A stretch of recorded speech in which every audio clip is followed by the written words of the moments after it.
Shalom, shalom.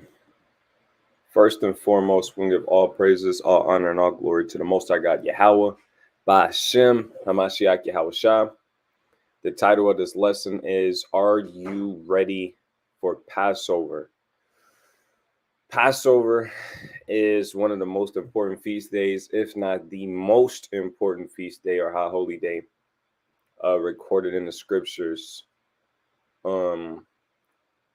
It depicts the great deliverance of the children of Israel from the hands of our enemies, the Egyptians. It's just a trademark Passover, and it's a lot of ordinances and laws that goes into it. We don't teach that you got to keep this Passover perfectly. We teach that you got to do it in a perfect mindset, in a perfect spirit, with a perfect heart, because there's a lot that goes into this feast day. The longer I come in, the more that I'm in the truth, the more I learn about Passover. So it's an ongoing thing. It is a memorial, so we memorialize it every year. We remember it every year, So what's up? Let's see what we got going on in the chat real quick. We got Spirit of Alahayim, Shalom, Melodic Tunes, Shalom, Shawab, Awar, Shalom King. We got Hebrew Daughter. We got Officer Tahuan Mayam. Those who ain't actually dropping that in the chat, Shalom to y'all all also. Officer Aharon, what it's looking like? How you feeling? I'm feeling good, man. I'm feeling good, man. I'm feeling good, man. All praises. So we keeping our Passover April 3rd at sundown. So that'll be Monday at sundown at even, right? Let's kick it off with Leviticus. Also, man, if y'all got certain questions, man, we'll try our best to answer them. I know Passover is serious, so you might have questions. Excuse. So yeah, like I said, we'll try and answer them as best as we can. If we got the answers. All right, I'm gonna go to Leviticus 23. Put it up on my screen. Why not? Why not?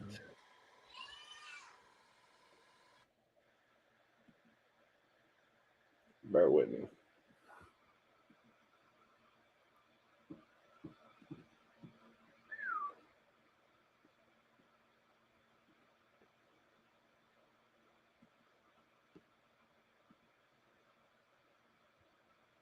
There we go. It's been a minute. All right, cool. Let's go to Leviticus 23. This is a beautiful chapter. Leviticus 23 is a chapter that goes over feast days and high holy days in the Bible. All right, so I'm going to kick it off, at verse 5? I might start up a little bit. Yeah, I'll start at the top. All right, Leviticus. Did I already open up, Aharon? I think I did. I believe so. All right, if not, we're going to give all praises, honor, and glory to the Most High God, Yahweh, by Hashem Hamashiach Yahweh Shah. Without further ado, Leviticus chapter 23. It says, And the Lord spake unto Moses, saying, Speak unto the children of Israel, saying to them, concerning the feast of the Lord, which ye shall proclaim to be holy convocations, even these are my feasts. So this chapter is going to go over the feasts. These are holy convocations, holy gatherings. So you can't be unclean at these feasts. Your spirit has to be clean, right? Your garments, you want them to be clean. This is your temple, your body. You don't want to be bringing a whole bunch of unclean spirits to the feast days, right? And you yourself should be clean also. That's why it's a holy convocation. It says, even these are my feasts. You got 6 days shall work be done, but the 7th day is the Sabbath of rest. So the first feast day or high holy day that's mentioned is the Sabbath, right?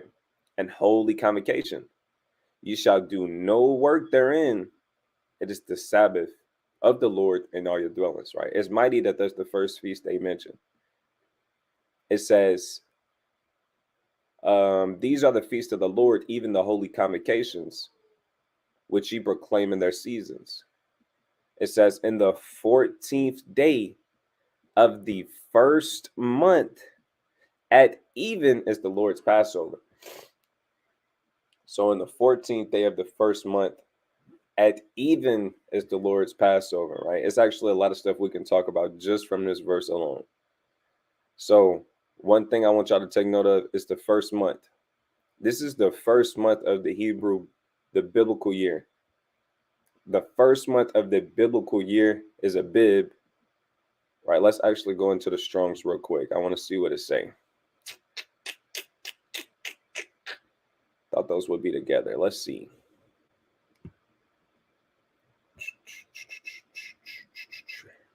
You know, I'll type it in because it said, I want to say in Exodus maybe. Check it out. So this is our Hebrew month. The first Hebrew month called Abib.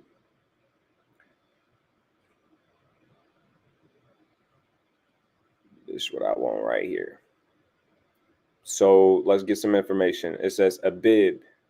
This is the KJV translate Strongs in the following manner. So we'll get into some of this.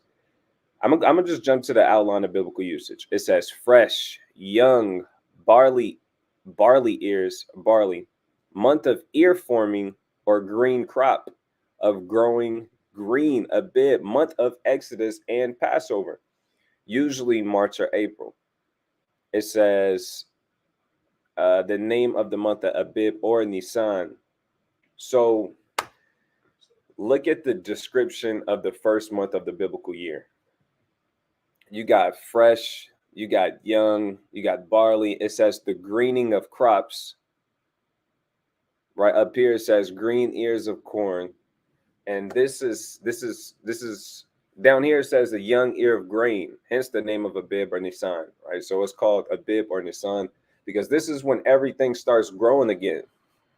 It's not like America. That's not how the Hebrew year was. America, they start the beginning of the year, well, in the wintertime, in the middle of winter. January is still winter, right? So they start their year off in the winter when everything is dead, right? The Hebrew Israelites, we start, even the world back then, I believe it's not just the Hebrew Israelites. I believe that everybody used to start their year in the spring when everything comes alive again, when everything starts to blooming, once things start coming back to life, right? We had seasons. That's why I say this in Leviticus, right? We just read it. I'm gonna go back to it and then we'll come back to this. What you got? That's literally why when you went into that Abib, it literally goes into and means refreshed or anew or renewing.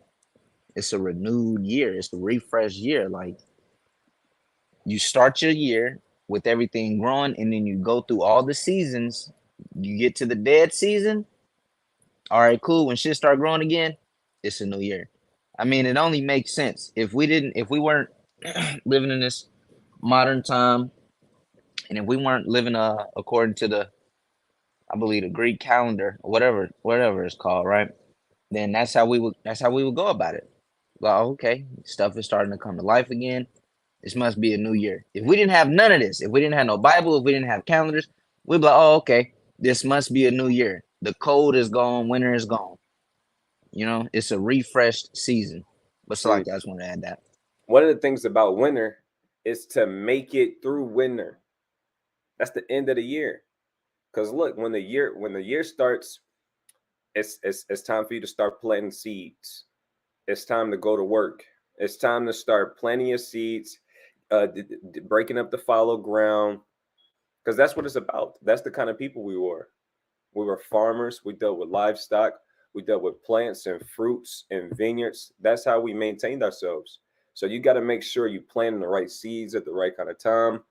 You got two or three major harvests, right? That's why we have a feast day. First fruits. You got first fruits. You got the first rain. You got the latter rain. It's seasons to this. That's why I was going to go back to this. These are the feasts of the Lord, even holy convocations, which ye shall proclaim in their seasons, because you have to understand the different seasons. You got to know what season it is. right? It's the reason why we celebrate tabernacles, feast of booths, but they're all in due seasons. And once you get that last harvest, the whole thing is you got to save and put food in storehouses and make sure you dig good and actually sow good seeds so you can have a good harvest. That way you can make it through the winter. You can survive the winter so you can make it to the new year without being hungry and starving, right? When you go into the book of Proverbs, it always talk about sluggards, people who are not working in the vineyard, working in they farms, not actually being diligent. And next thing you know, they're gonna be the ones who are hungry when winter roll around, right? So winter represents, it can represent some like evil, and you got to be able to stand during them them harsh winters, right? Right. Even I know Officer Aharon and me, we watched a series. He's actually watching it right now. I already watched it, and it's called what's it called? I'm having a brain fart. Game of Thrones. Game of Thrones. And how do they identify the winner? Shit. Winter's coming. Everybody's scared of this. Hey, Oh, they call it the dark winter, right? Yeah, it's finna get nasty. That's all it is. Cause a lot of men can't deal with that kind of cold. It was a different cold back then. You know, like I said, we live in a modern time where we kind of, we got AC and we got heating, but even still during this modern time, winter is still hard to deal with. Still hard to deal with. Imagine back then. But go ahead, Slakia. Right. And the thing is about winter, you got to be prudent. You got to know all throughout spring, even though it's beautiful weather. Then you rolling into summer. Then you got fall. This whole time, you know what you're doing. You're preparing for winter, and you got to be prudent and you got to be wise, because look, it's not going to be warm out here forever. What we need to do is plant these seeds, make sure we got enough grain, make sure we got enough barley, make sure we got enough corn. Look, this is why it's good to study the Bible. It teaches you more than it teaches you about everything. It teaches you about everything. What made Joseph so hard? Joseph was so hard. It was a famine for 7 years. For 7 years. But through wisdom, through prudence, through knowledge and understanding, they had 7 beautiful, flourishing years before that. And you know what he did? He told the king, look, this is what because the king had dreams. The Pharaoh, he didn't know what these dreams meant. But here come young Joseph. He was like, look, this dream you had, he had 2 dreams, but they meant the same thing. Like, you're going to have 7 years of prosperity. You're going to have wheat, corn, everything you're going to have. It's going to be prosperous. But then it's going to be 7 years where it's famine. And Pharaoh was like, what should we do? He was like, look, we're going to save corn. We're going to put it in storehouses, and we're going to make sure. Egypt was the only place who had food. That's why we got to read these things. These things is real. You got to prepare for these tough and dark times, man. So Passover we just brung in the new year. We just brung in the new year. What, 10 days ago? About 10 days ago, we brung in the new year. Right? The new year. So this is a big deal. If you're new to the truth, you're going to find out over time that Passover is nothing to take lightly. It's not a barbecue. It's not you link up with your homeboys, have a freestyling session. That's not what Passover is about. It's not a barbecue. Now, we got feast days where you can turn up and have fun. Or you got new moons, you got Purim. Shoot, we just had Nicanor. You got all kind of high holy days. But the Passover, one of the most important high holy days, is really important, right? If not the most important. What would you say about that, Aharon? If I said Passover is the most important, would you be offended? No, I wouldn't. I think other than the Sabbath day, the Passover is probably mentioned more than any other feast day, I believe. Check this out. I can feel that. Check this out. I didn't even know this was right here. I was trying to get Deuteronomy 16 and 16, but we was just talking about the month of Abib. So let's kind of see what's going on right here.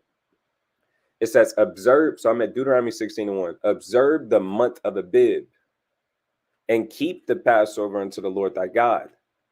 For in the month of Abib, the Lord thy God brought thee forth out of Egypt by night. Thou shalt therefore sacrifice the Passover unto the Lord thy God of the flock of the herd in the place which the Lord shall choose to place his name there. Thou shalt eat no unleavened bread with it. Excuse me. Thou shalt eat no leavened bread with it. So with the Passover, with the lamb, you don't eat no leavened bread. You eat unleavened bread. Leavened bread would be your standard bread that you get from the grocery store. Sunbeam, Wonder Bread, sweet, what is it, King Hawaiian? Those things is good. The Hawaiian rolls, that's leaven. If your bread rising and it's thick, look, it's usually going to be leaven. It got yeast in it. You don't want to eat that on the Passover. You can't eat that on the Passover, right? It's a deeper meaning behind it, and Lord willing, we roll around to it and we get into some of these things and what they really represent. But for right now, on the Passover, it says, "Thou shalt eat no leavened bread with it." So you don't eat no leavened bread. You have to eat unleavened bread.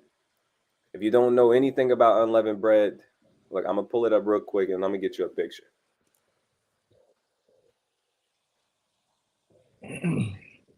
Real quick. It's gonna make it easier for me to teach. Look, there go pictures of unleavened bread over here. This is what unleavened bread looks like. It's flat. You know, the things you will eat, you know, your street tacos on or your quesadillas on. This is unleavened bread. This is what it look like. So this is the kind of bread you want to be eaten on Passover. Right? None of this. You can't eat this kind of bread. You cannot eat this kind of bread. You can't eat that. Yes. Yeah. Malachi said no cornbread. No cornbread. And he in there trying to make it flat. Pushing it down. Pushing it down, pushing it together. Brother, I took all the leaven out, brother. You don't see that? That's all. That's madness. That's funny. Because this is Jake somewhere out there thinking that, bro. Oh yeah, somebody did that already. So, bro, look, it is flat. Hey, Okay. real quick, somebody had a question in the chat. Maria Omar, she said, "When do we eat the unleavened bread and wine as our Messiah did during Passover? Is there a particular day?" She said, or is it the first day of April 3rd? Well, it's kind of what we're getting into right now. It's not just unleavened bread and wine. As we'll get into it, you'll also see that lamb is required. But all three of those things are to be eaten on the first day. And then after the first day, I believe you continue eating unleavened bread. Also bitter herbs as well. My bad. But it's on you. Right. So we're going to get into the things.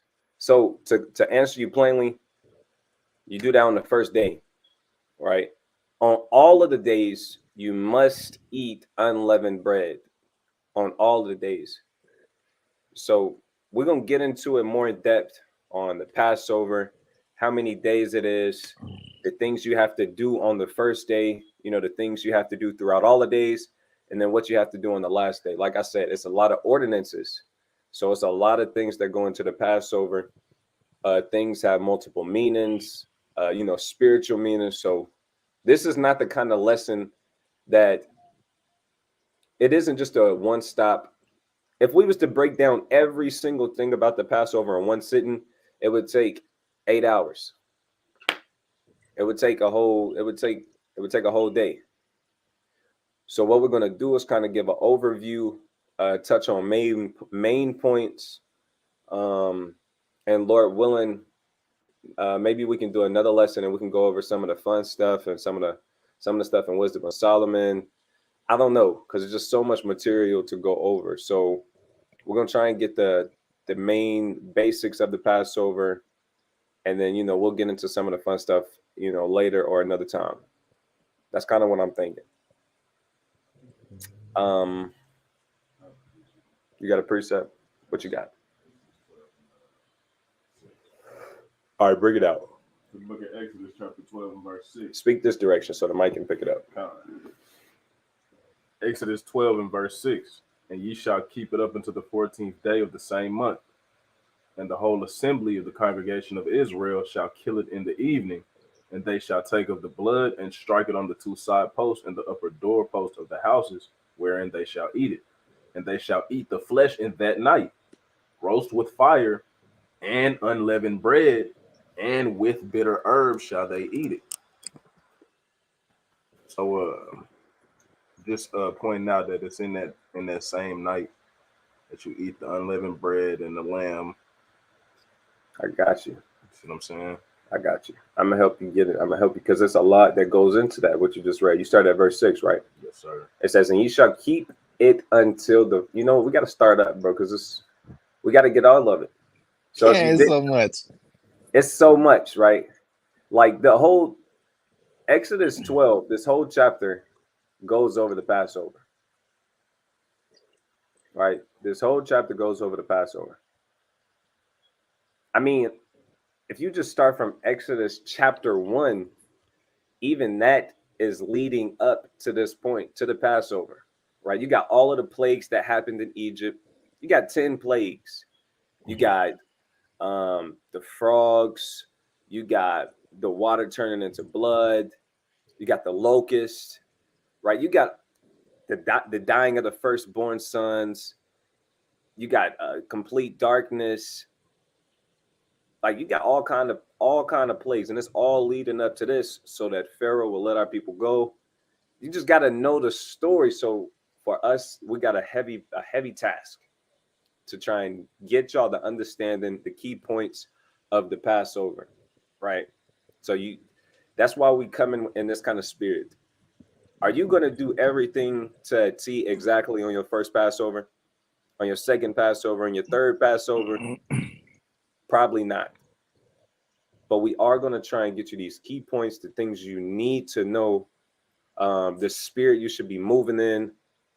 Those things are very, very important, that you're really moving in the right spirit. So let's get into it, though. Exodus 12 and verse 1. It says, "And the Lord spake unto Moses and Aaron in the land of Egypt, saying, This month shall be unto you the beginning of months. It shall be the first month of the year to you."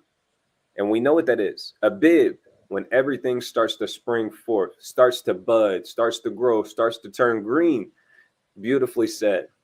It says, "Speak ye unto the congregation of Israel, saying, In the 10th day of this month, they shall take to them every man a lamb, according to the house of their fathers, a lamb for an house." So this is what the ordinance was. On the 10th day of the first month of the year. So you got the 10th day of the first month of the Hebrew year. Every man, you need to acquire a lamb. You need to know which lamb you're actually going to dress and eat for Passover. It says, according to the house of the fathers, a lamb for an house. So usually every man will have his own lamb for his household. But the law is perfect. We're going to keep reading. "And if the household be too little for the lamb," meaning this is a big lamb, we're not going to be able to eat all of this. The household is too little to eat all of this lamb. "Let him and his neighbor next unto his house take it according to the number of the souls. Every man according to his eating shall make your count for the lamb." So if there's too much lamb, y'all both got small families and small households, link up and do the Passover together. Share the lamb. Right? That way you're not wasting all of these lambs in your livestock. It says, "Your lamb shall be without blemish." So you can't go get a lamb that kind of missing a leg, missing a toe, got extra toes. You want it to be without blemish. It says, because why? This lamb represents something. It's spiritual. Right? This lamb, it represents our Lord, right? Our Messiah, who we call Hamashiach Yahushua, right? Everyone calls him Jesus Christ. We know him as Hamashiach Yahushua, right? So this is what that lamb represents. And you're going to find out that Yahushua, our Messiah, is all throughout the scriptures, and he represents a lot of things, right? He's very, very important, right? And you're going to see the characteristics of this lamb and what it does on the Passover in the time of Egypt, and what Yahushua did for us, and how he is so important in these days. So you got to make sure the lamb is without blemish, a male of the first year. You shall take it out from the sheep or from the goats. It says, and ye shall keep it up until the 14th day of the same month. So look, you getting your lamb, you know which lamb you're going to use on the 10th day. You kind of looking through the sheep and the goats. That's the one. And you're going to keep it until the 14th day of the same month. Mm-hmm. Right? It says, and the whole assembly of the congregation of Israel shall kill it in the evening. So you're going to keep it until the 14th day, until that sun goes down. That's what even means. And that's when you're going to kill your lamb. That's what the ordinance is, and that's what you're supposed to do according to Exodus 12. Are you going to be able to do this perfect? Look, you don't even got no sheep. You don't got no goats. You don't got no lambs. We already not going to be able to do this thing perfect, because a lot of us are, we're staying in cities. Look, I grew up, I'm an inner city kid. I went to public schools. I don't know too much about agriculture. I never had a farm. I never had to be, my dad isn't a shepherd. I don't know the first thing about taking care of these. I don't know the first thing of taking care of a farm. I don't know the first thing about taking care of horses.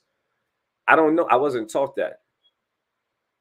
In this society, I learned the breakdown of an atom instead of learning how to sow wheat. You know, I know the breakdown of a nucleus. I know Pythagorean theorem, but do I know how to plant seeds and harvest a crop?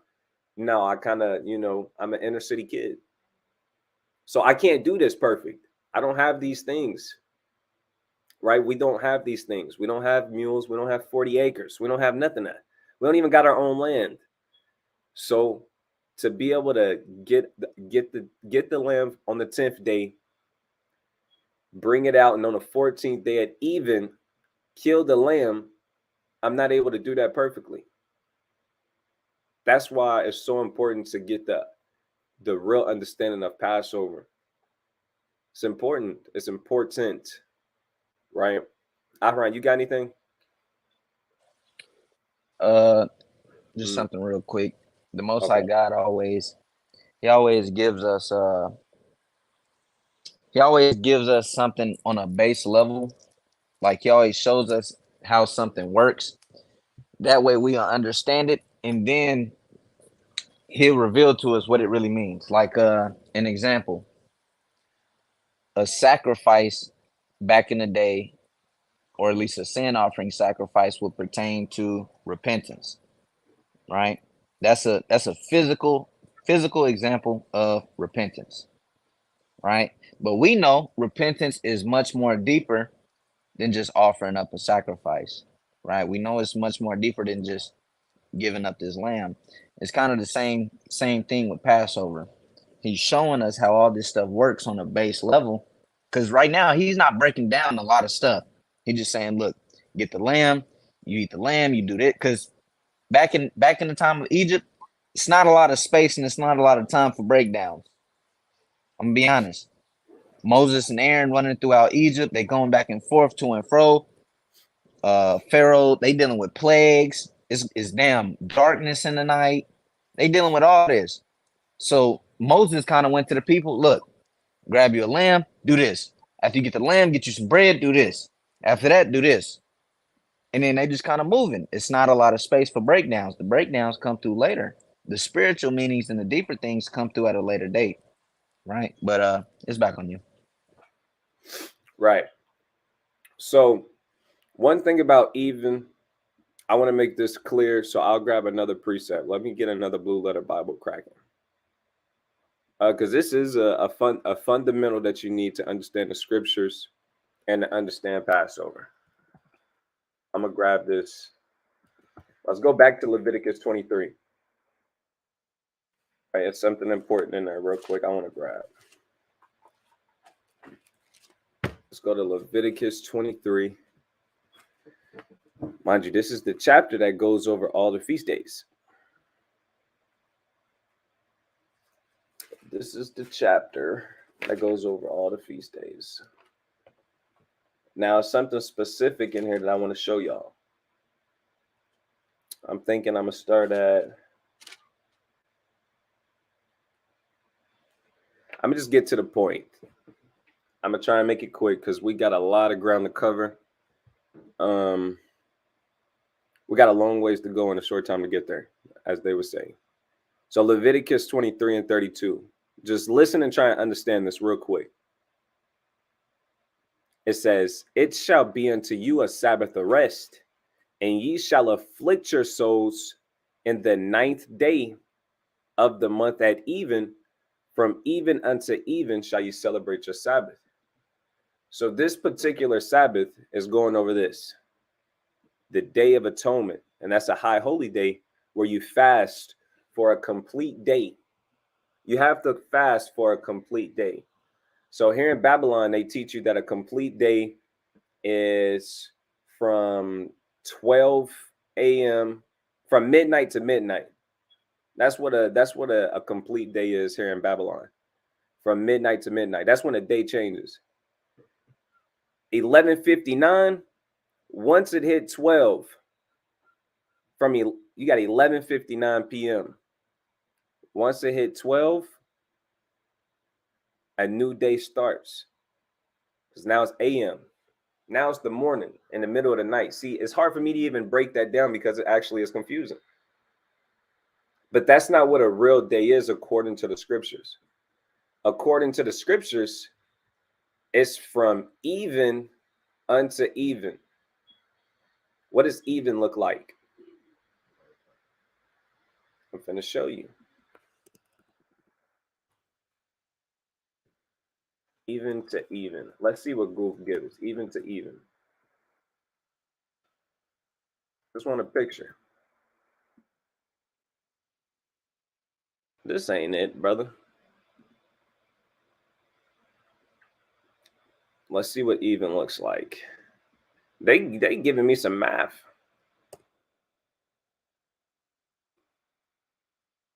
Even. Let's see if they give us a picture. What's another name for even, bro? Night. You got. Hell, sundown. There we go. There we go. That's what I really want. Sundown picture. Can I get a nice solid picture? This is what even is. You know that the peak of the day, it's not morning.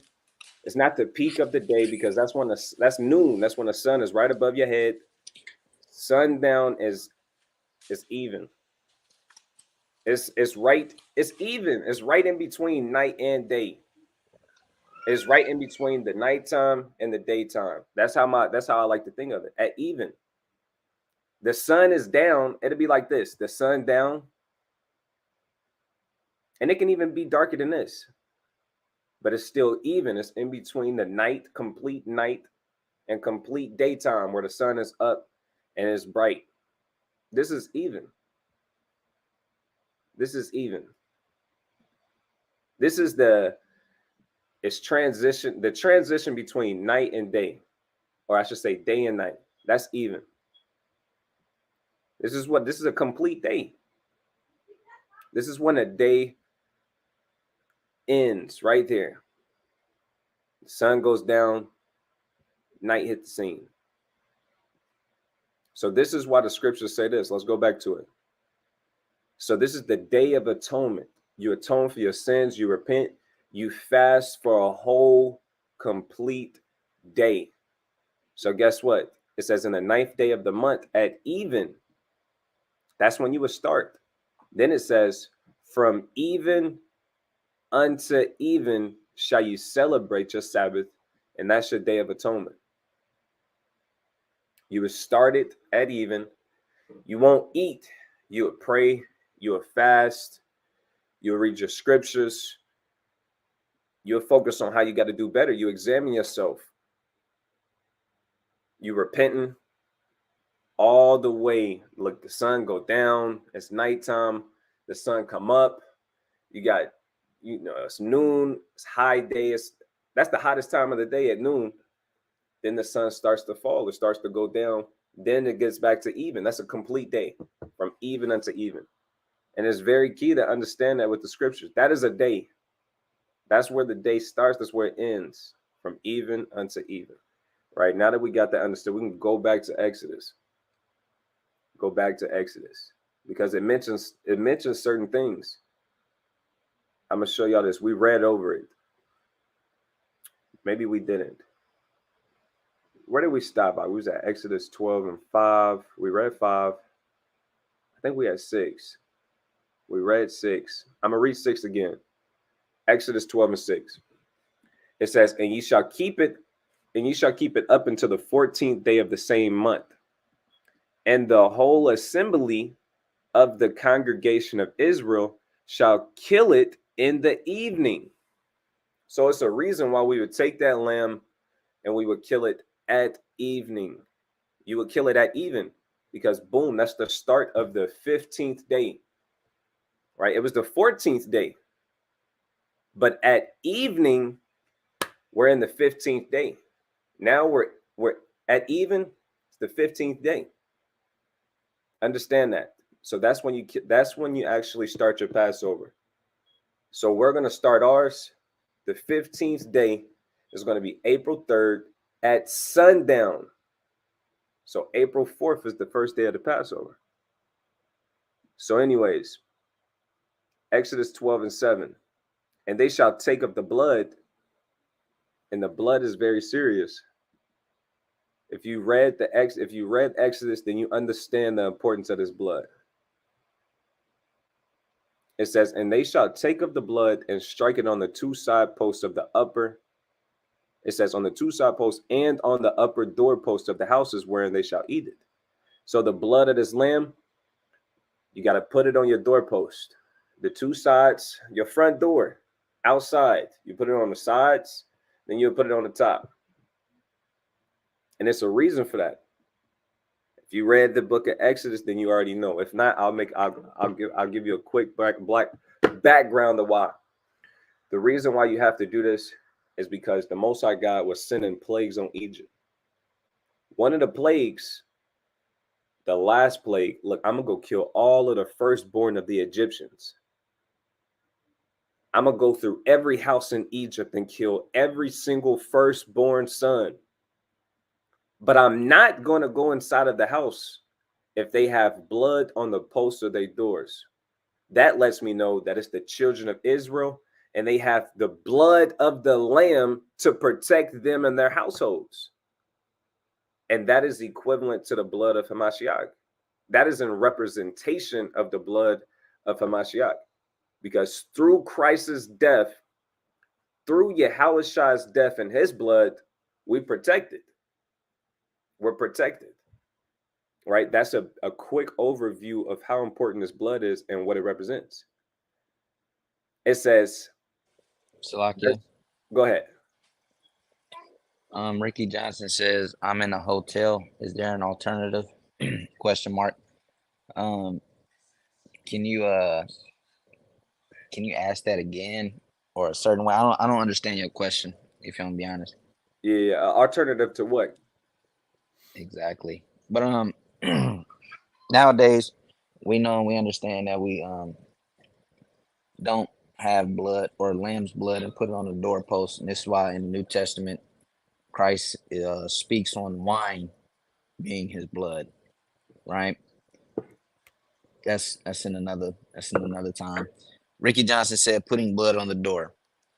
Yeah, if like that's why I just literally touched on it. The wine represents the blood nowadays. If you want to put blood, okay, Kyle. You want me to grab it? I'll pull it up. You going to Matthew? Yes. 26. Yes, sir. Okay. Matthew 26. And I'm gonna start at 26. It says, and as they were eating, Yahushua took bread and blessed it and brake it and gave it to the disciples and said, take, eat. This is my body. And he took the cup and gave thanks and gave it to them, saying, drink ye all of it.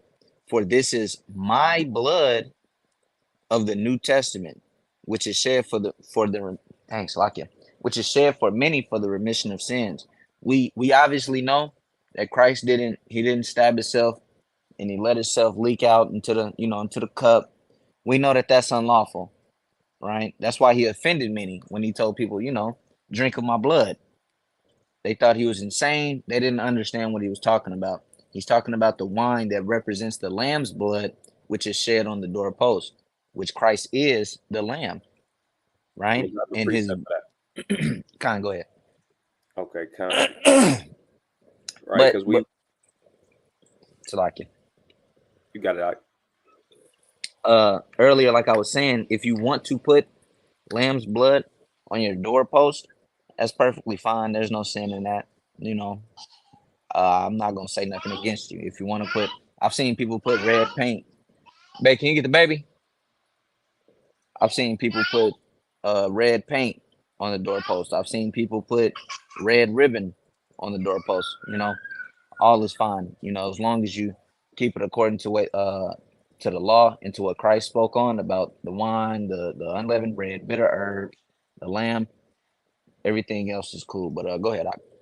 Right. So the blood that goes on the doorpost, it was very pivotal for that time because you literally had a death angel swinging through the land of Egypt, killing all the firstborns. That's not what we're dealing with right now. But those things were a shadow of things to come. It was just to represent the blood of Christ, right? But like Aharon said, I know some brothers still practice the actual lamb's blood and put it on the doorpost, which is completely lawful, it's actually encouraged.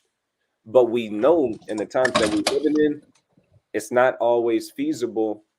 You're not in the position to actually do that. Are you gonna die because you didn't do that? No, just make sure you understand why they did that. Understand what them things represent. So check this out. This is John 1:29. The next day, John seeth Yahushua coming unto him, and saith, Behold, the Lamb of God, which take away the sin of the world. So you got John the Baptist, an Israelite, right? John the Baptist, he see Christ coming, and he said, Behold, the Lamb of God, and he's going to take away the sins of the world. So John the Baptist, he's seen Christ, and he called him the Lamb of God, right? It's more precepts that call Christ the Lamb.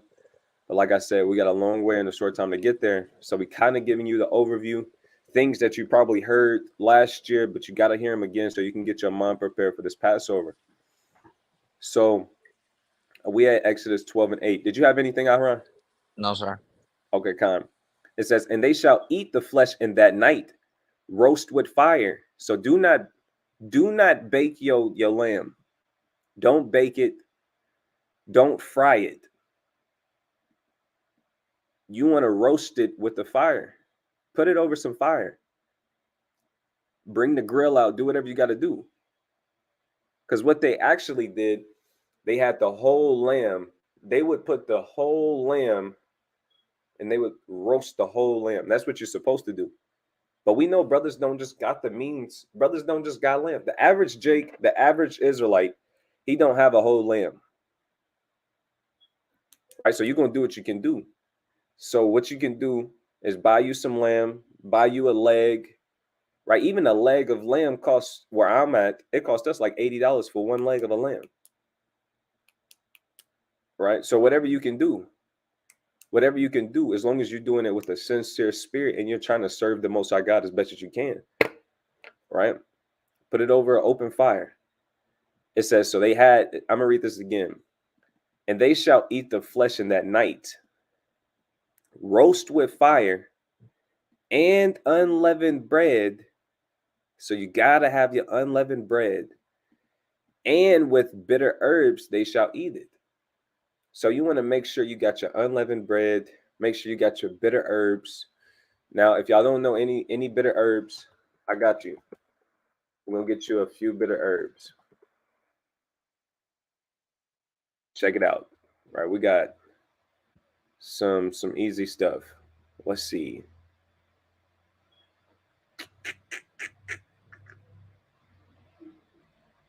Look, you got some. That's not what I want. Yeah, you can do this one. I ain't never had. Have you heard of this? Gentian root? I don't know nothing about that. See, these ones I know about burdock, wormwood, dandelion. I had dandelion one time. Man, it's all kind of bitter herbs.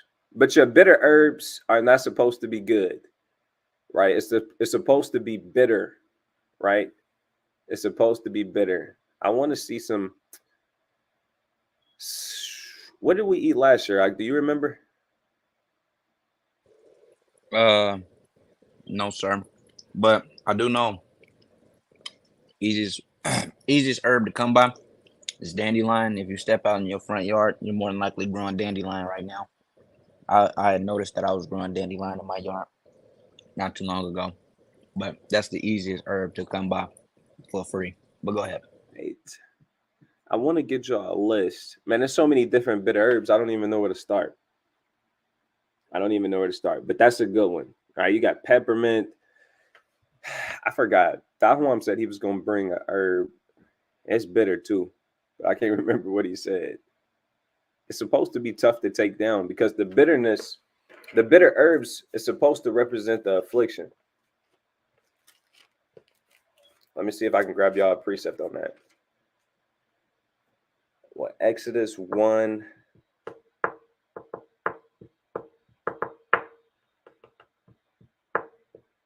One and 14.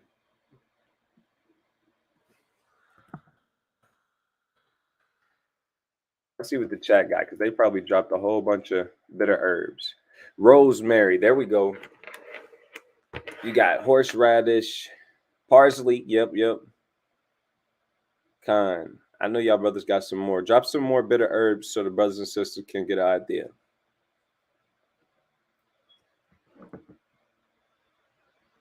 Yeah, Amanah, he just sent a picture to the chat. Okay, so you got some basil, oregano, parsley, peppermint, rosemary, thyme. Right, so it's a lot of different kinds of bitter herbs. So check this out. This is a good precept right here. I'm going to give y'all. Check this out.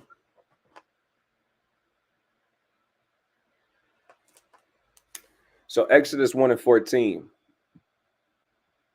I'm going to start at 13. It says, and the Egyptians made the children of Israel to serve with rigor. If y'all don't know what rigor is, it's harshness. Right? If something is rigorous, it's very, very hard to deal with. So the Egyptians, they put us in a very harsh bondage and they made us serve them as slaves. It wasn't nice. It wasn't kind. No, it was rigorous. They was whipping your back. They was spitting in your face. And you was working from sun up to sundown every single day. It says, and they made their lives bitter with hard bondage. With hard bondage. Hard servitude. You was a slave. So this is what the bitter herbs represents. It represents that bitter bondage that we was made to serve. So you don't eat the bitter herbs and say, man, this just doesn't taste good. It's not supposed to because it's bitter herbs. That's all it is. It's not a barbecue. These things represent stuff, and you got to make sure your mind is in the right place. You got to make sure your spirit is in the right place. You got brothers talking about, I don't want to eat that. That's nasty. And they mind and they spirit not in the right place. This isn't a barbecue, bro. You don't come to the Passover and you dipping your lamb in barbecue sauce. And you putting the bitter herbs and ranch and Italian seasoning, what is it? Italian dressing. It's not a salad. It's not a salad. Don't show up to Passover eating the bitter herbs like it's a salad. You know what I'm saying, Aharon? You got shredded carrots in there. What else brothers put in there?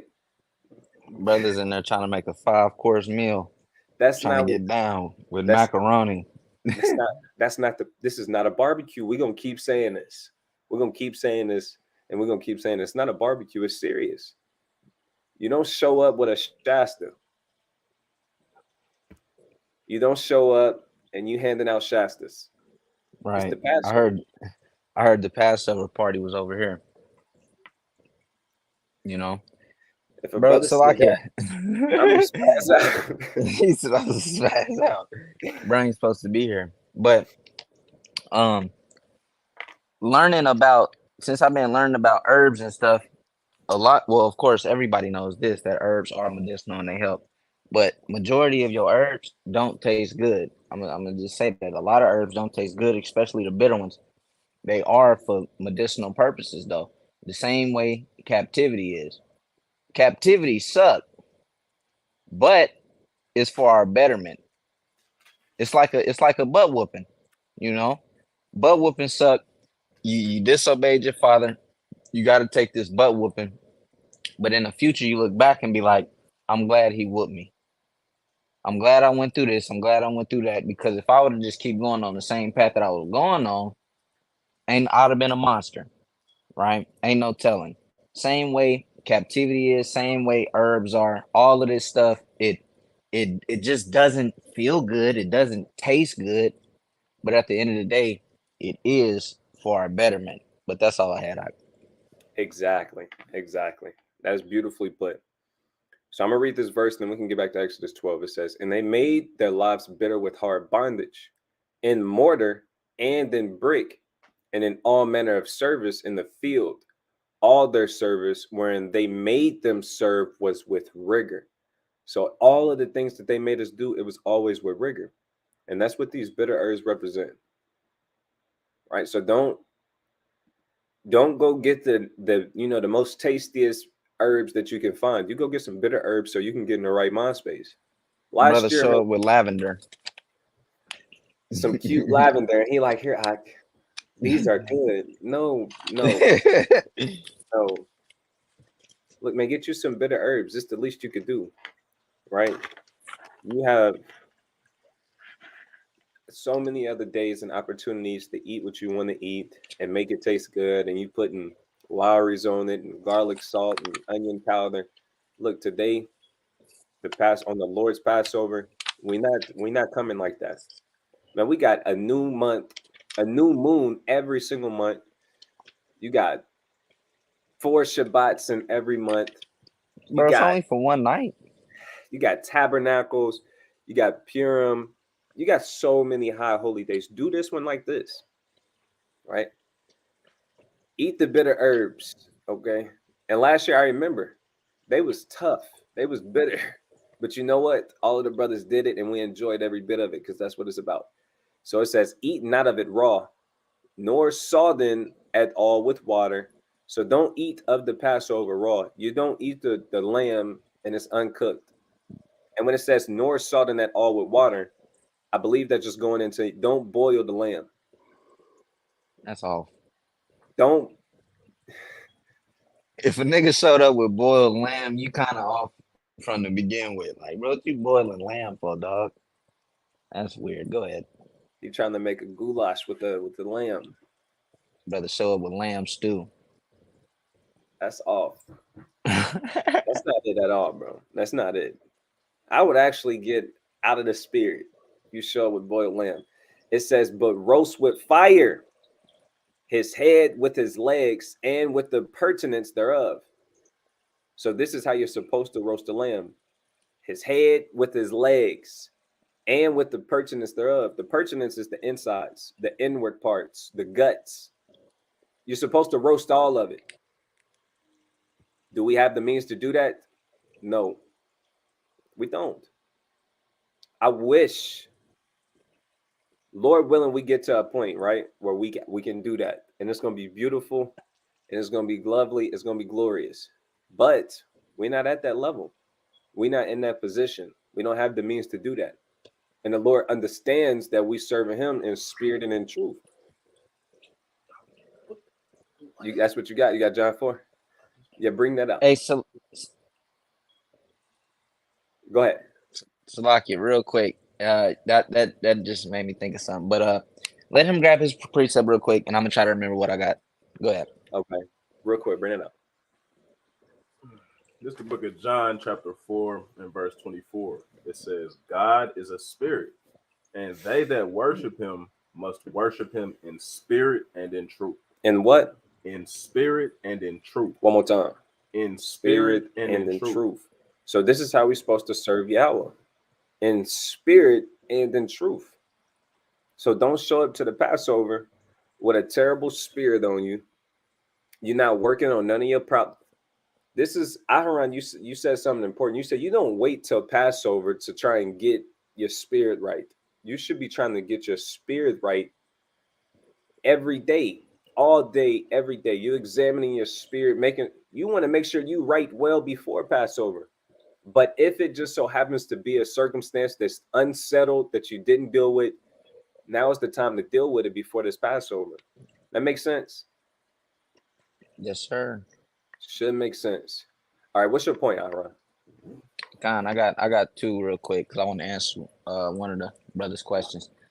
My first one is, don't be over righteous and trying to give your damn baby lamb and bitter herb and unleavened bread. If your baby is a baby, you trying to give it bitter herb and you're trying to force it. I mean, come on, let's just be realistic. Like, he's still a baby. I remember listening to Deacon, and he was going over this historian that lived during the time of our people, and he said that the young ones a lot of the times didn't keep certain feast days, such as maybe a Passover, or such as the day of atonement. I look like if I had a 1-year-old, or if I had a newborn, and we trying to keep Day of Atonement. Or I'm trying to get my newborn this lamb. Like, look, brother, you ain't gonna make it if you don't eat this lamb, but the Lord not dealing like that. We deal with a practical God, right? We deal with a very practical God. Mahar got the precept right there, Ecclesiastes 7:16.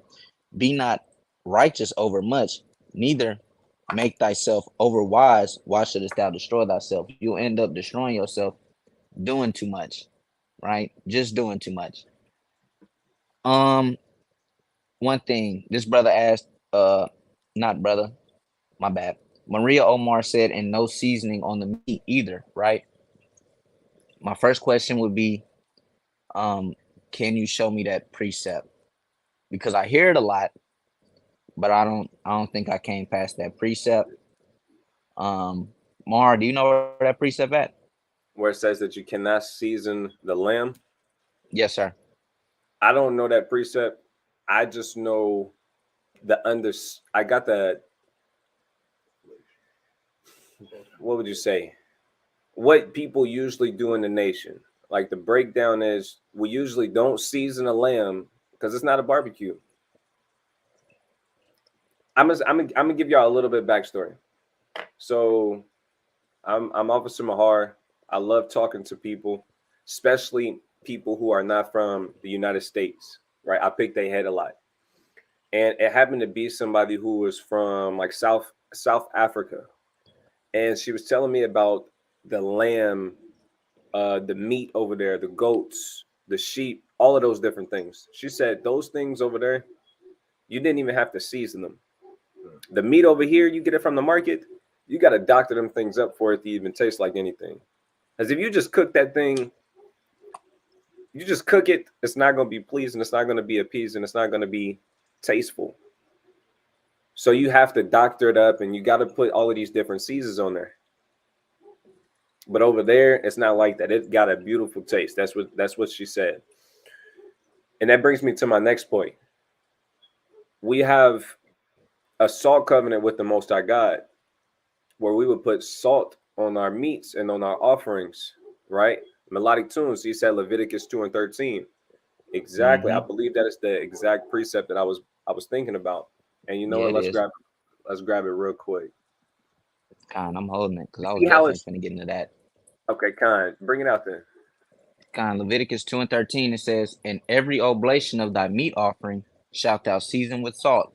Neither shalt thou suffer the salt of the covenant of thy God to be lacking from thy meat offering. With all thine offerings thou shalt offer salt."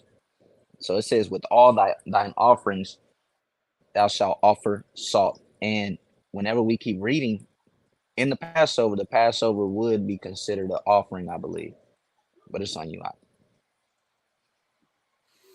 Right. So, like I said, man, there's so many ordinances that goes into the Passover. There's so much understanding you got to have. This is how we practice it. The only season that we put on our lamb is salt. Does it say you can't put anything else on there? No. It doesn't command you not to. It doesn't command you to explicitly and in detail. The Passover, the lamb Passover has to be. It doesn't say that. But like I said, you don't show up to Passover and you dipping it in Head Country barbecue sauce or Sweet Baby Ray's. You know, You're licking your fingers. and you talking about pass the hot sauce. That's not what this is about. So this is how we do it. We'll put some salt on it. That's all we do. I can't show you a commandment where it says that you cannot put any season on the Passover, on the lamb Passover. So that's where we at with it. That's where we at with it. Yeah. But like I said, this isn't your regular feast day. This ain't a family reunion barbecue. It's not that. So let's show some class and let's bro, no Sweet Baby Ray's. If a brother shows he show up shaking the bottle. Where the lamb at, brother? Where the lamb at, brother? Hey, he say, where Christ at? Where Christ at, brother? He's shaking the Sweet Baby Ray up. He got Shasta in his left hand. It's the body right here. He's right there. Where the bread? Y'all want to dip that in some what we on? Y'all ain't bring no cheese. Where the cheese? There's no cheese. Y'all got salad or something? I'm gonna run to the store and get some cheese. Man, we definitely gotta toast it. I heard y'all had crunch wraps. No making burrito, no making wraps out of the lamb. Making lamb burritos. No lamb burrito, no lamb tacos. He said no lamb tacos. Brother, he got cilantro on it. He got salsa. You want mild salsa or spicy? What you want? This is not the taco truck. Shawab said, he said marinating the lamb from the 10th day.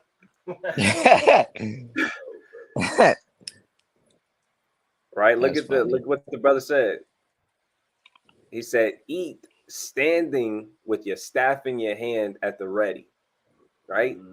That's the spirit right there. Right? We got to keep reading on this Exodus. Get it. All right, Exodus 12 and 10. And ye shall let nothing of it remain until the morning, and that which remaineth of it until the morning ye shall burn with fire. So the lamb that you do not eat, you got to get rid of it. It has to be consumed in that fire. Eat all you can eat. Eat what you eat, because you don't want to waste it. But like I said, it's not a barbecue, and if it's okay if you're not super full. It's okay. Eat what you can eat. But whatever is left over, I mean the bones, gristle, ankles, whatever you got from the lamb, you burn it. It says, and thus shall you eat it with your loins girded, your shoes on your feet, and your staff in your hand, and ye shall eat it in haste. It is the Lord's Passover. So that's how you're supposed to eat it. It actually tells you how you're supposed to consume it in haste. Brothers walking around, got the shoes off. He not ready. Mind you, in the time that this was going on, we was in haste. We're trying to get out of captivity. We on the move. You got a staff in your hand. You're knocking this down, eating it in haste, because we got to get out of here. You hear the death angel above screeching and screaming throughout the earth. You kind of godly. What? See, that's why me and crazy. Aharon, I'm gonna tell you right now, me and Aharon's favorite part to go over when it comes to Passover is in Wisdom of Solomon. Because Solomon, he speaks so poetically. He's giving you details and in-depth breakdowns about the Passover. You're in, imagine this, it's late at night. a death angel swooped through every house in Egypt and killed every single firstborn, every single one, except for the Israelites, except for who had blood on the posts of their doors. And imagine just in the city that you in. Imagine the city that you in, everybody's firstborn son just dies out of nowhere. You know what? Not out of nowhere. They know what it's for. It's because they was making the Israelites serve harsh bondage. But all of their firstborn sons wake up dead. You see that? Wake up dead. He said, "Wake up dead." Imagine the noise that you're hearing throughout the city. You know how a mother acts whenever her son dies? It is not pretty. She's hysterical. Yeah. She's screaming, hollering, jumping. She's going crazy. She's crying. She's bawling. If it was just one lady on my street doing that, I would hear her. But we talking about in every household. This All whole of place, Egypt. all of Egypt. Imagine all of Tulsa, the little city that we in. This place is going to sound crazy. Everybody going to go outside. They going to put dust and dirt on their head, and they going to rip their clothes and scream out to God, asking why. This is what you got going on in Egypt, the most prominent kingdom at this time, the biggest kingdom, the richest kingdom. Everyone else, it's late at night. The death angel then passed over every house in Egypt. All you hear is a tumult of screaming and yelling, and everybody's son is dead. Yeah. And it was the God of Israel that did it, because you would not let my people go. That's the kind of God that we're serving. Go ahead. Hey, for the most part, a lot of the Egyptians probably just know about Moses. Like, that nigga Moses did this. Well, they wasn't calling him Moses. They had an Egyptian name for him. Well, I believe his name was Amenmeses. So you got the Egyptians walking around. Amenmeses did this. They know who Moses is. He was the Pharaoh's daughter's son, right? Well, adopted son, right? They know who he is, and they just whispering. It was Amenmeses. Somebody probably out crying, screaming, saying, "I'm gonna kill you." All kinds of things. Hey, imagine the men. I bet you, as people on both sides, it's probably like a civil war. You got people saying we should have just let those Israelites go from the beginning. All of these plagues happening. All of my cattle got hit with rocks, with ice, with fire on them. I mean, there's no more fishes. The water turned into blood. Why? We need to just let them go serve their God. Other people like, no, we need to kill them. Look at all the things they made. Look at all the things they didn't cause, all the problems they caused. It's probably all hell breaking loose. And guess what the Israelites was doing? Was they laid back, eating slow, like it's a barbecue, playing what's something, playing Ray Charles, what Jay? They wasn't doing that. They wasn't doing it. They wasn't playing Charlie Wilson. Slow jam. There wasn't no late night Jamie Foxx. They wasn't playing. That's not the vibes. The vibes is we eating in haste. All hell is breaking loose. The Lord finna deliver us. That's the spirit. The Lord getting us out of here. Let's go. Let's eat this food. You got your staff. My loins is girded. When your loins is girded, that's a figure of speech. It's equivalent to me. Your loins is your private parts. That's usually what is. If we say this is equivalent to this, because mind you, this is a saying. It can mean multiple things in depending on how it's used. But this is like the equivalent of it in my head. Bro, grab your balls. Let's go. Like, man up. That's what it means. Man up. Be ready. Let's go. Man up. Grab your balls. It's finna be crazy. Man up with your loins girded. That's what it means. You ready to go. Man up. The Lord finna deliver us. That's what this is about. So it's not a kickback and you with your bros and you smoking Zaza with the homies. That's not what this is. Right? It's the Lord's Passover. It says, "For I will pass through the land of Egypt this night and will smite the firstborn of the land of Egypt, both man and beast. See, I be forgetting that the Lord smote the firstborn of the beast too. That's a lot of animals that died. Hell yeah. Herds. I mean, they dead. Again, it says, and against all the gods of Egypt will I execute judgment. I be forgetting about this part, bro. That's crazy. That's crazy. Okay, Con, the water. Wait, It says, read that part. Read that part again. and against all the gods of Egypt, I will execute judgment. Yeah, because the Egyptians, them niggas worshipped animals, bro. Them niggas worshipped a lot of animals, and that's why the Lord did that. Nigga, he executed judgment upon their gods. They seen their gods die. Oh damn! I worshiped this cat all my life, and now this cat is dead.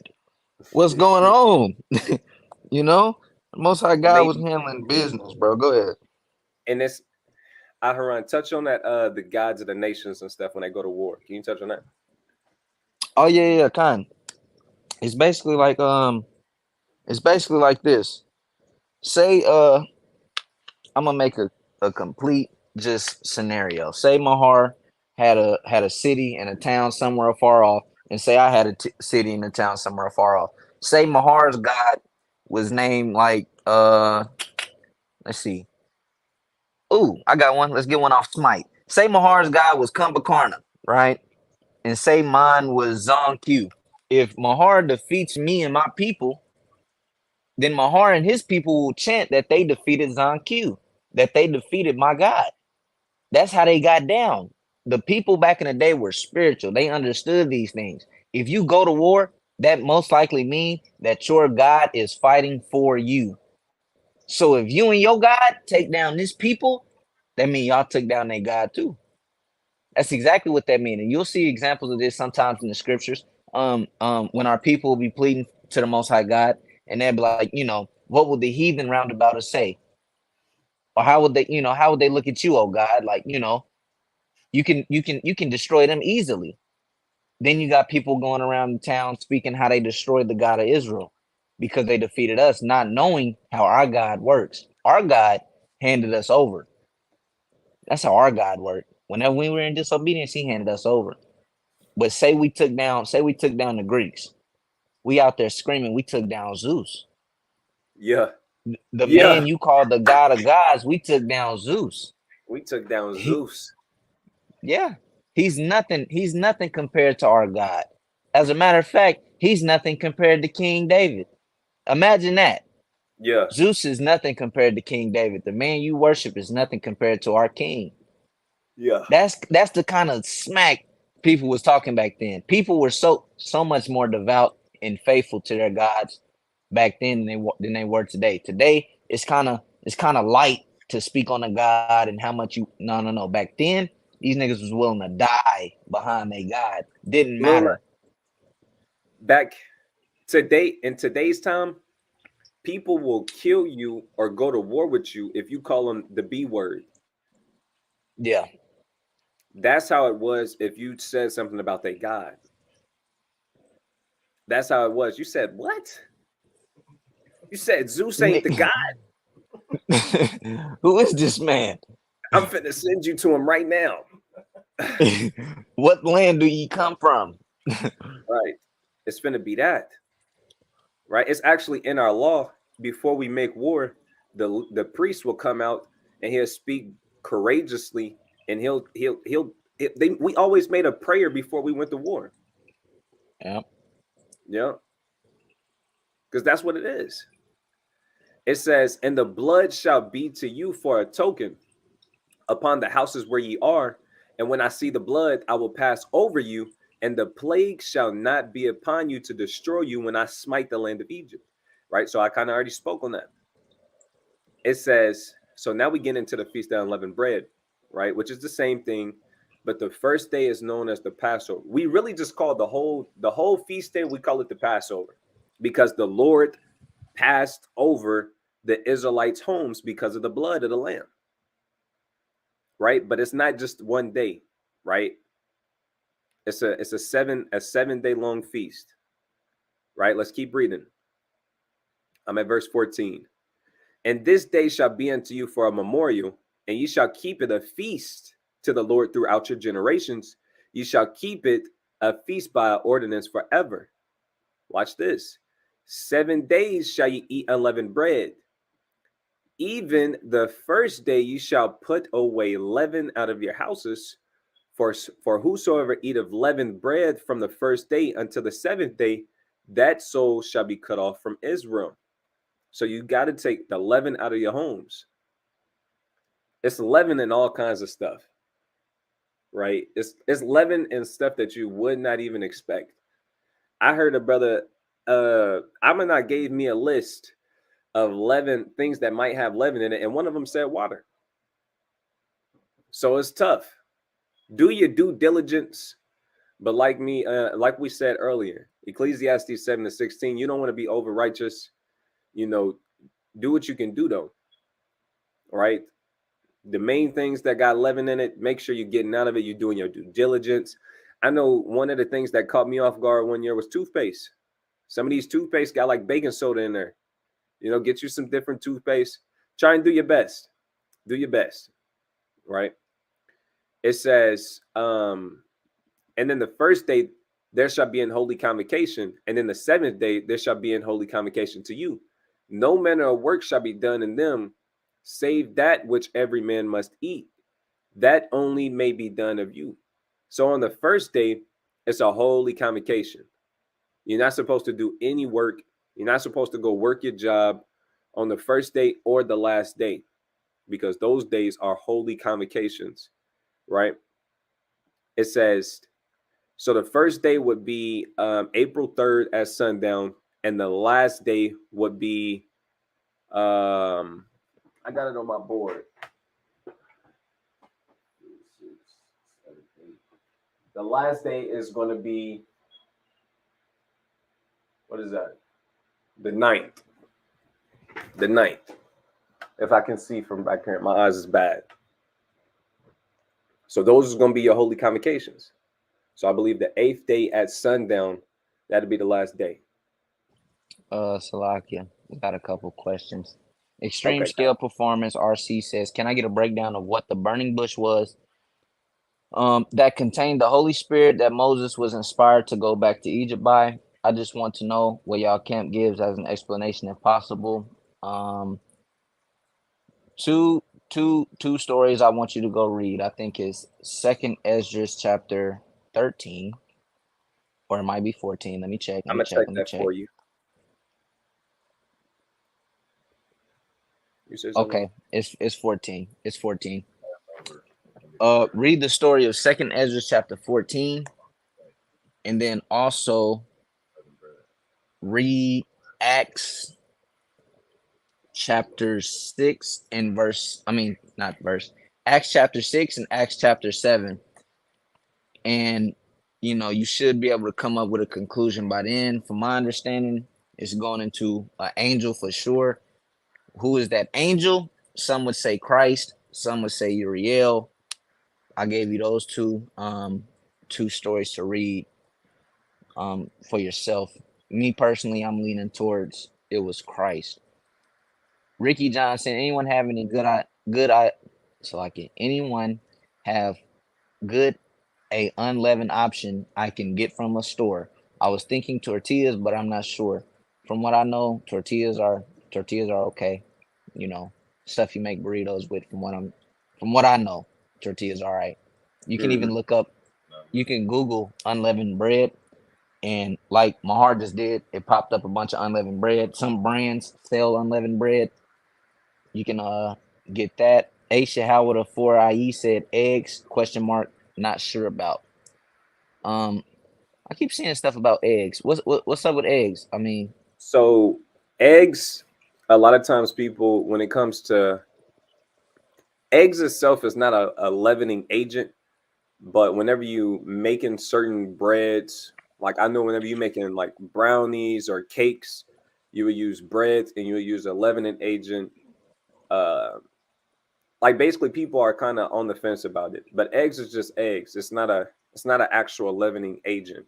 It will thicken up the batter, but it's not an actual leavening agent. But if you feel uncertain about it and it's throwing your spirit off a little bit, just refrain from the eggs, you know. But I wouldn't say that eggs is a leavening agent. You know, an egg is just an egg. Right. Right. Extreme scale performance says where he's speaking with the angel after fasting 7 days, right? Yeah, the angel that Ezra was speaking to was Uriel, and that's why some people think that that angel is Uriel. I haven't seen where he's specific, because a lot of times he would say, you know, the angel that appeared before me, or the angel that came to me this time and this time and that time. But in this case, I haven't seen that. He literally tells him, um, I'll read it. Second Ezra 14:1. And it came to pass upon the third day, I sat under an oak, and behold, there came a voice out of the bush over against me and said, Esdras, Esdras. And I said, Here I am. It's like, Here am I, Lord. And I stood up upon my feet. Then said he unto me, In the bush I did manifestly reveal myself unto Moses and talk with him when my people served in Egypt, and I sent him, so on and so forth. A lot of the times previously when you read about it, you'll see him tell him that he's Uriel, or he'll say the angel that came to me in the past, or so on and so forth. I haven't seen that here, but if you believe that the angel in the bush is Uriel, I mean, it ain't nothing wrong with that. I mean, to my understanding, but that's why I also said read Acts, because that Acts chapter 6 and 7, Stephen gives a breakdown, and I think he even goes over how that angel is kind of leaning towards Christ, right? But it's back on you out. All praises. So let's jump back over here in Exodus. Man, Exodus 12 is a very, very thick chapter. Look, y'all see, we only 14, 15 verses deep. And we've been on this live for almost an hour and a half. So we do gotta go to camp here in a moment. I'm gonna try and what you think we should do? I think we can get like another 5 or 10, maybe 15 minutes longer before we close out. What do you want to do? Do you want to keep reading from here, or you want to kind of give an overview of a few things, or just talk about a few things? I do think we need to go live again and really touch on, some more stuff though. But what you think? Yeah, I was thinking we can probably go live flipping on our Wednesday classes. But I think an overview would be good, or I think maybe a quick little Q&A right now would be all right. Maybe a quick little Q&A over Passover, or anything that y'all might have questions over, because we did see a couple questions in there. A lot of people don't want to mess up, and that's perfectly fine. I'm a guy that don't want to mess up, right? So if you got questions, no question is a bad question, unless it's a bad question. You feel me? I was finna. If it's a More bad, what? if it's a bad question, bro, it's bad. No, look, He said no it's bad. sweet baby rays. If you ask if we can bring sweet baby rays, it's a bad question. He said it's a bad question. Hey, brother, is it all right to sin on Passover? That's a bad question. That's a bad That's a terrible question. That's not good. Who you learning from, brother? Who you learning from? He said.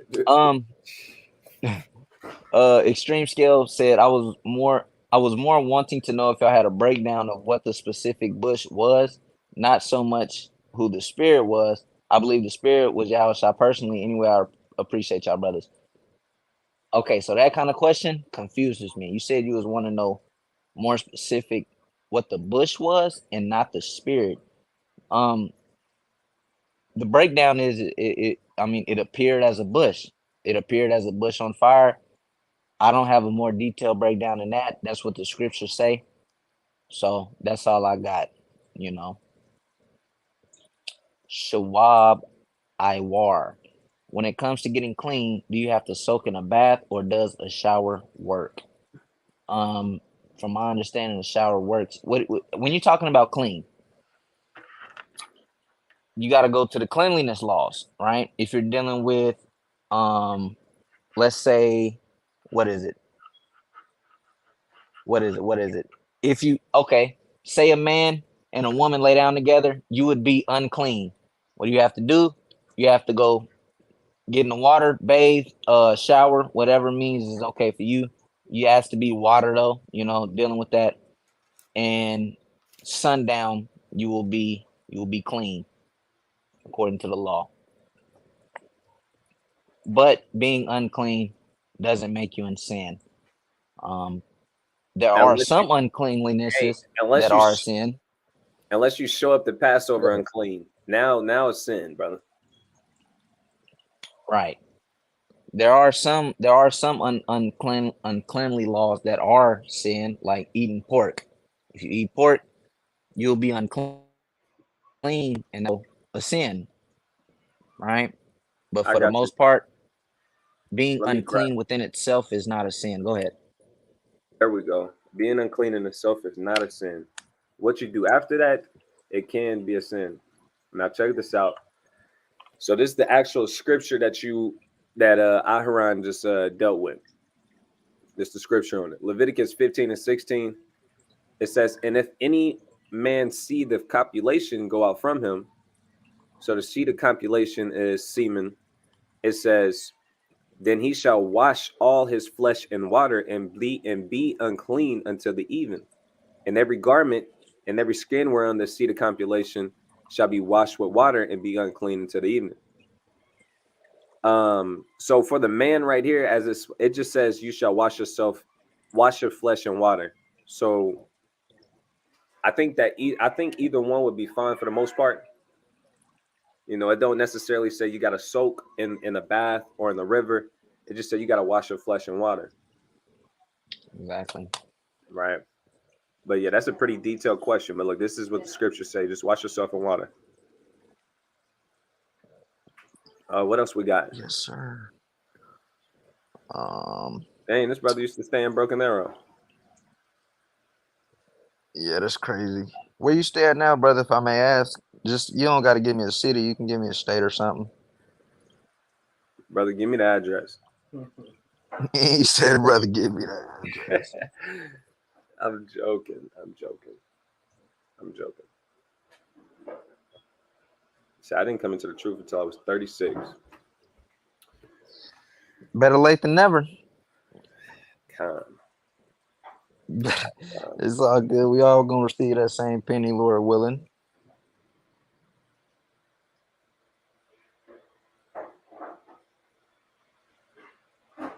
You live in Can you Hawaii now. sew fringes? Ricky Johnson said, "Can you sew on fringes on Shabbat?" I know. This kind of depends on who you're talking to.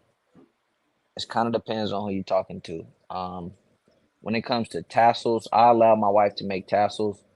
It depends if she's making it for servile work or if she's doing it out of her free time and just wants to make tassels.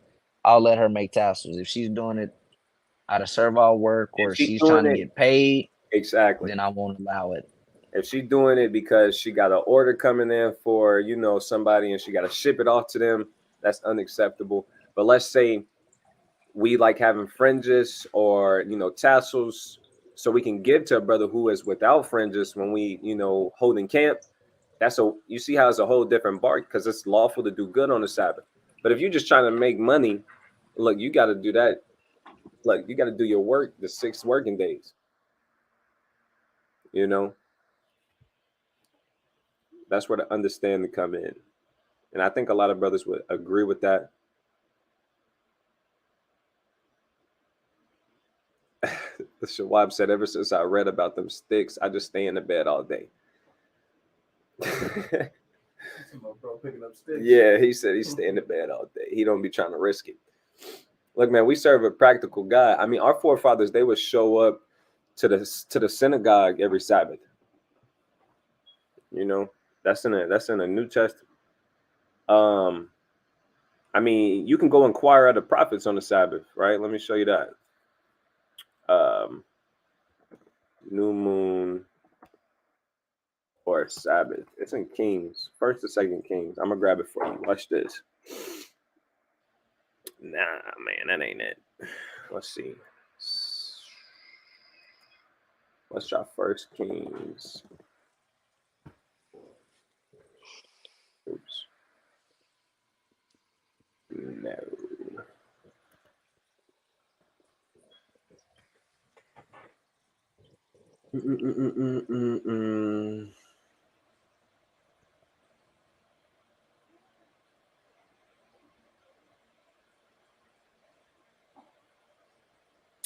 Bear with me.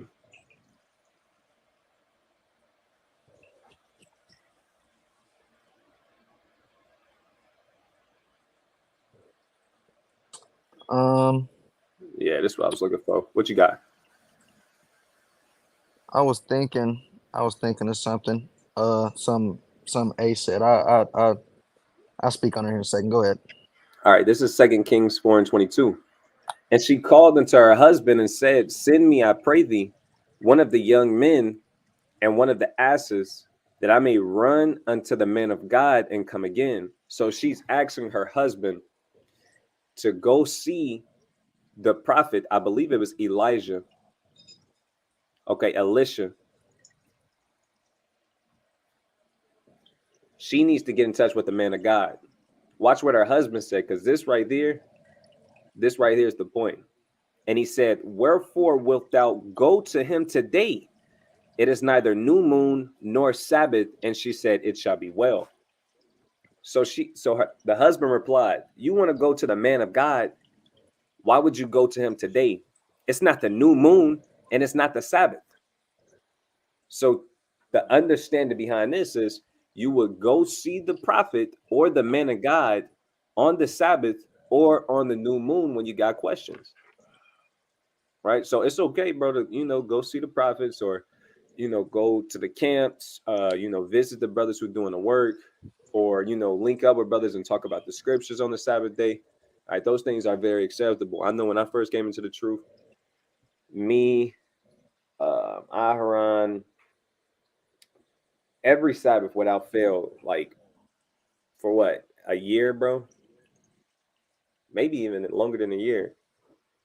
It would be like 6 or 7 brothers. We would link up every Sabbath and we would all have for lack of better terms, a sleepover. No cap. Yep. And that was probably the best. That was probably the best thing that we could do. We all held each other accountable. And why the brother ain't here? Now we reaching out to him. We didn't even know what we was doing. We were just trying to keep the Sabbath. We would watch videos. We had mock debates. We was on crazy time. We'll read a whole book. We in crazy books too. Why we in Revelations reading the whole book? That's just what we was on. We reading all of Hebrews in one sitting. Yeah, luckily I wasn't there for that. Brother was going off. Bro, we was knocking down all of the letters. We was reading. We'd sit there and read all of the letters. Y'all going off. Knock down Romans. Don't know what the hell going on. But I want to address Ace Yahweh for YE. He says it's coming to others and touching them and making them. It says and making them unclean is where sin comes in. Stay home till evening after you wash if unclean. Now, for the most part, I don't have a problem with what you're saying. You saying if you're unclean, just chill at the house, kinda, which I get. But a couple things come to my mind. Because how we look at it is you're ceremonially unclean. Meaning you can't show up to feast days and stuff like that. But back in the day, that's not even back in the day. I'm gonna just grab a precept. I'm gonna go to Mark chapter 5. I'm gonna go to Mark 5, right? I'm pretty sure we're all familiar with this. IYE equals life. Okay, all praises, brother. Mind you, this is not an attack on you. It's just make me think of certain things. Mark 5:25. And a certain woman which had an issue of blood 12 years, and had suffered many things of many physicians, and had spent all that she had, and was nothing better, but rather grew worse. When she had heard of Yahushua, came in the press behind, and touched his garment. For she said, if I may touch but his clothes, I shall be whole. And straightway the fountain of her blood was dried up. We know if she's dealing with blood, she is unclean. And she went to touch Yahushua. I'm going to keep reading. And she felt in her body that she was healed of that plague. And Yahushua, immediately knowing in himself that virtue had gone out of him, turned him about in the press and said, who touched my clothes? And his disciples said unto him, thou seest the multitude thronging thee, and sayest thou, who touched me? And he looked around about to see her that had done this thing. But the woman, fearing and trembling, knowing what was done in her, came and fell down before him and told him all the truth. And he said unto her, daughter, thy faith hath made thee whole. Go in peace and be whole of thy plague. So if she was in sin by doing that, it kind of raises a lot of questions. It raises a lot of questions like what's going on. And seeing that she touched him, he would now be unclean. Yeah. Let's see what Christ did after that. Verse 35. While he yet spake, there came from the ruler of the synagogue's house certain which said, thy daughter is dead. Why troublest thou the master any further? And as soon as Yahushua heard the word was spoken, he said unto her, Saki, he said unto the ruler of the synagogue, be not afraid, only believe. So after this, he still goes on to go and heal a dead person. Christ dealt with many dead, sick, you name it. A lot of the people that are dealing with uncleanliness. So if he was to be unclean, oh, he got unclean dealing with this person. All right, I got to head back to the house. I can't do nothing no more. That's hard for me. That's hard for me to say, touching somebody while you're unclean is a sin. Don't get me wrong. I look at it ceremonially, but look at it on an everyday basis. It makes me. It's hard to harmonize that with the scriptures. Right. Is basically what I'm getting at. Right. But that's all I had. Right. If you want to say that being unclean is a sin, or if someone unclean touches, now you gotta, what do you do? You got to deal with scriptures like this, where Christ, he touched unclean people, he touched lepers. You know what I'm saying? Lepers are unclean when you go into Leviticus the 13th chapter, I believe. And he said, look, go, you got to deal with a lot of, and we know Christ didn't sin. You got to deal with a lot of scriptures now if you teach that being unclean is a sin. We know if you take uncleanness into a holy place or to something that's consecrated, then it can become sin. But just off the strength alone, that's really where we're standing on that.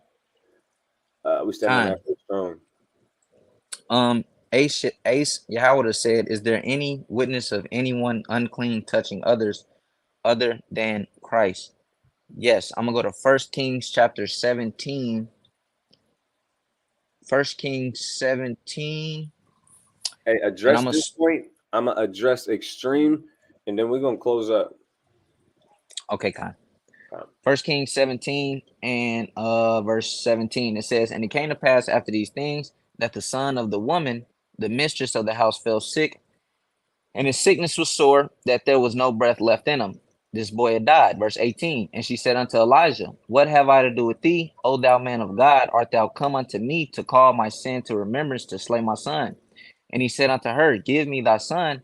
And he took him out of her bosom and carried him up into a loft, where he abode and laid him upon his own bed. And he cried unto the Lord and said, O Lord my God, hast thou brought evil upon the widow with whom I sojourned by slaying her son? So first off, this kid is dead, and they're moving the dead body, right? Verse 22, it says, and the Lord heard the voice of Elijah, and the soul of the child. Slakia, I skipped the verse. 21.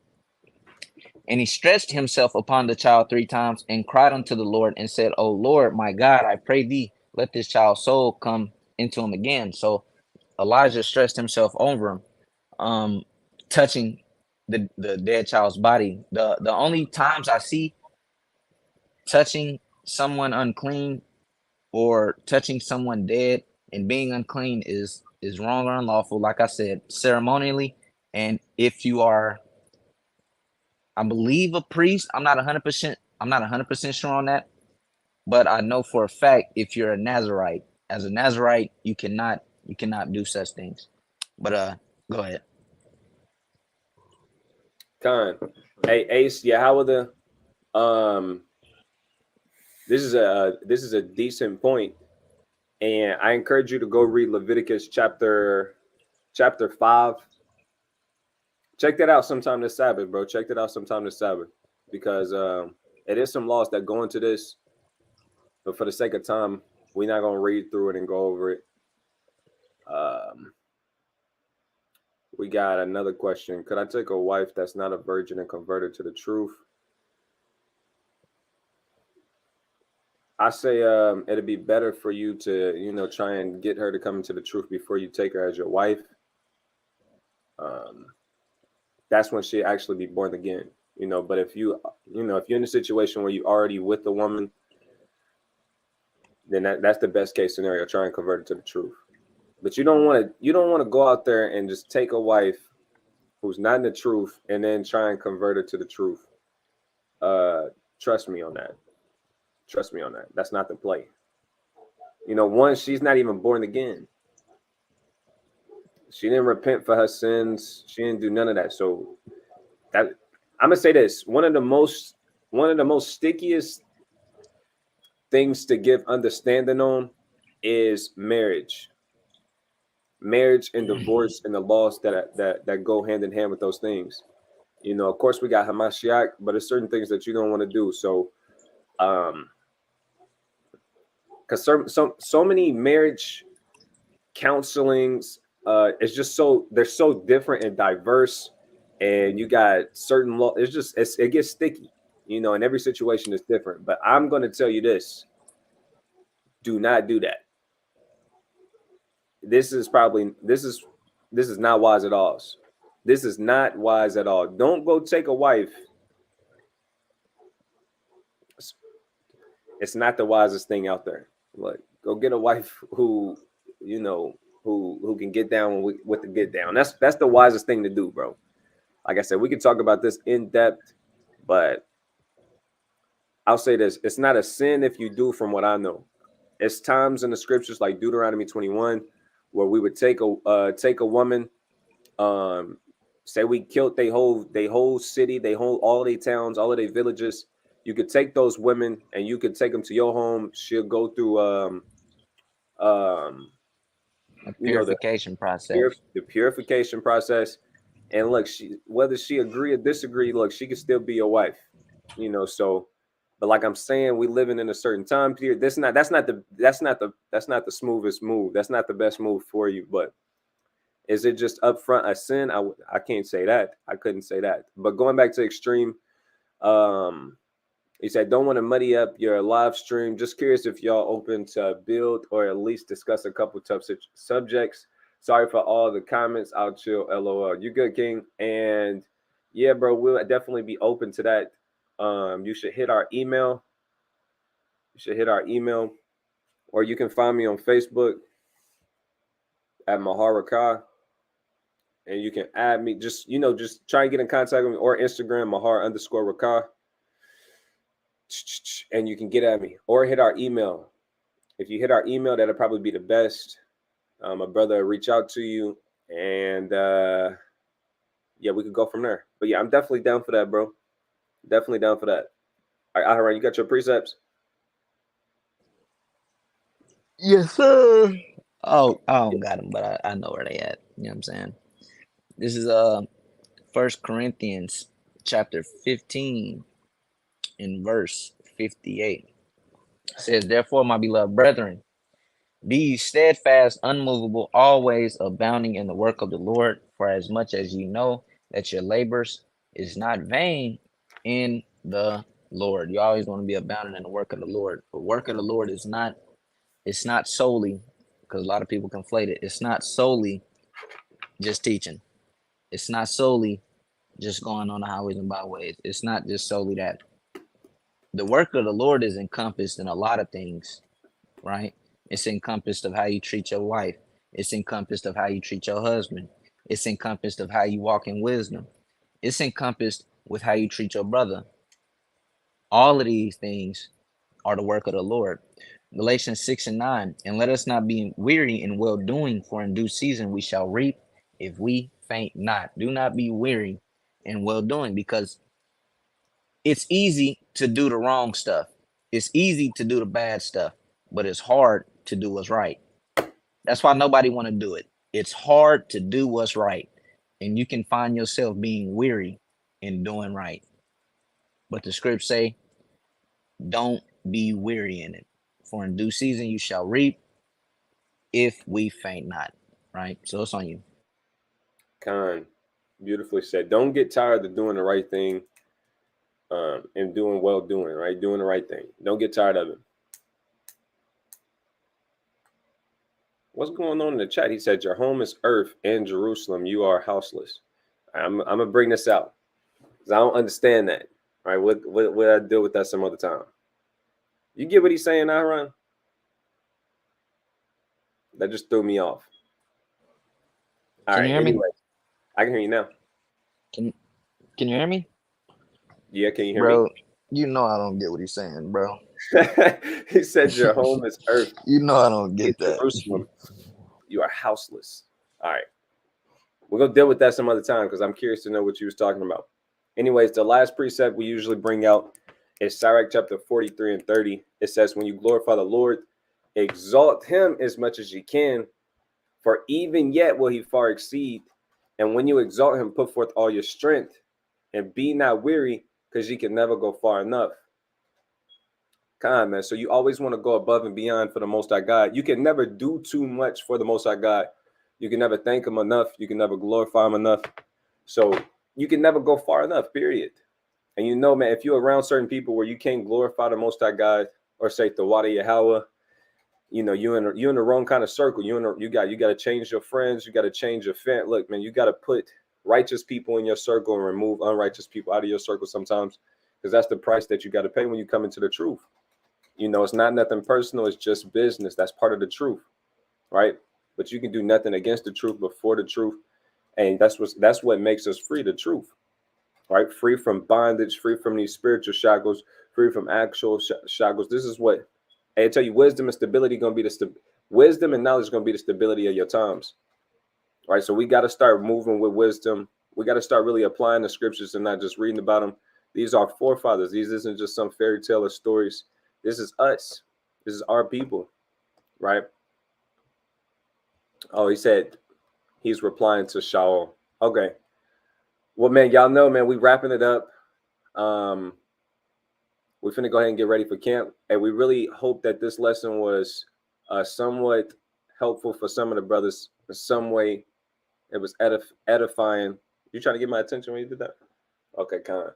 Man, we're going to wrap it up, though, man. We're going to give all praises, honor, and glory to the Most High God, Yahweh, by Hashem, Hamashiach, Yahweh Shah. Until next time, Shalom, Barakatah. Shalom.